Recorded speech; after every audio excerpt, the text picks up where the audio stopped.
इन सब के बाद क्या आपने सोचा है कि अब बस इन केसेस को फेस करके वापस जाना है या पाकिस्तान में रहने का फैसला किया है और इन्हीं हालात में ही आगे चलेंगे? देखिए, बात यह है कि ये मैं झूठ बोलूँगा अगर मैं ये नहीं कहूँगा कि मैं सोचता नहीं हूँ इस बारे में, या मैं रिग्रेट नहीं करता, या मुझे तकलीफ़ नहीं होती। बिल्कुल होती है।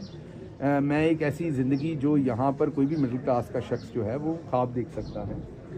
आप ये समझ लीजिए कि अब तो डॉलर के रेट मैंने नए का मुझे नहीं पता क्या है, क्योंकि आप पता करते हैं तो वो 20 रुपये और ऊपर हुआ होता है। तो जब मैं पाकिस्तान आया था तो मैं 35-40 लाख रुपया पाकिस्तानी माहाना तनख्वाह ले रहा था अमेरिका के अंदर। उसको मैं छोड़ के यहाँ पर 4 साल, मैंने आपको बताया कि मैंने कोई पैसा भी नहीं बनाया।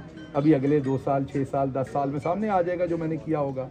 ना मैंने यहाँ पर कोई तनख्वाह ली, मैं सिर्फ अपने मुल्क को अपने दिमाग जो मुझे समझ आती थी, जिस नज़रिए की मुझे समझ आती थी, उसके मुताबिक इस वतन अजीज़ को बेहतर करने आया था। उसकी मुझे सज़ा ये मिली कि मैंने 6x8 के सेल के अंदर भी मैं रहा। मैं खुद 6 फुट से ज़्यादा हूँ, तो आप खुद समझ लीजिए कि 6x8 के सेल में मेरा क्या हाल हुआ होगा। मैं उसमें भी रहा हूँ, मैं उसमें मार भी खाई है बहुत ज़्यादा, मैंने बीमार भी हुआ हूँ, मैं मुकदमे भी भुगत रहा हूँ, मैं बेशहा पैसा लगा चुका हूँ इन मुकदमों से अपनी हलाल की कमाई का।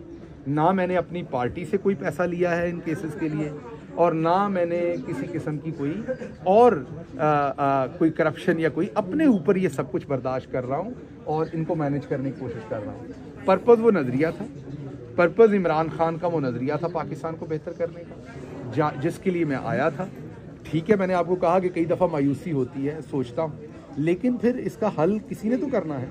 अगर मैं और आप भी चले जाएंगे तो जो गरीब है वो मजीद गिल साहब रिहाई के बाद आपने रिहाई के बाद आपने सिर्फ एक बयान दिया कि अगर आपकी इजाज़त हो, तो उसके बाद आपको पता है आपने उसके बाद कोई अंकल्स ने आपसे कोई रब्ता किया कि आप बिल्कुल खामोश हो गए? नहीं, आपको शायद इन्फॉर्मेशन नहीं, वरना तो आप बड़ा एहसास करने वाले इंसान हैं, बड़ा एहसास करते कि आपको शायद ये नहीं पता कि उसके बाद मैं तकरीबन 2 महीने शदीद अलील और हॉस्पिटल के अंदर एडमिट रहा हूँ। और मैं यहाँ एम्बुलेंस पे भी आया था पिछली दफ़ा, और ये कहा गया, बड़ा गलत उसका रंग दिया गया जी गिल साहब ने आप ये समझिए कि जब मैं अदालत आ गया, भले एम्बुलेंस में आया हूँ, तो फिर इसका मतलब मैं अदालत आ गया, जो कार्रवाई उस दिन होनी थी वो होनी थी। तो अगर मैंने अदालत की कार्रवाई से बचने के लिए, तो फिर मैं आता ही ना। अब बात समझ रहे हैं? तो जब मैं आ गया, इसका मतलब मैंने अदालत से छुट्टी नहीं की, एम्बुलेंस पे भी आ गया, तो मैं अलील था। अब अल्लाह ने मुझे वापस, मैं सेहतमंद हो रहा हूं। अपने मुखालिफिन को क्या जवाब देना चाहें, क्योंकि बहुत से लोग आपका उस पे